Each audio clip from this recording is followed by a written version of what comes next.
This is a redbreast. It is different from a bluegill. I'll tell you some of the difference.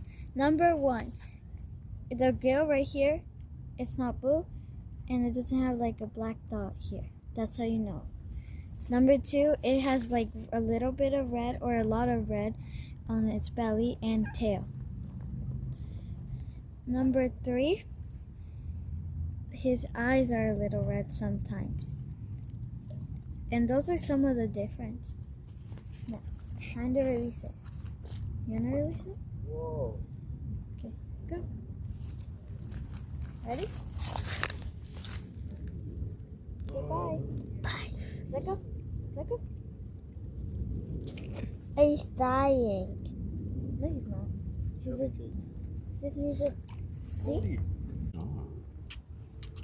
Here, hold it by the mouth. Right there. Just right there. Right there. Hold it tight because it's slippery.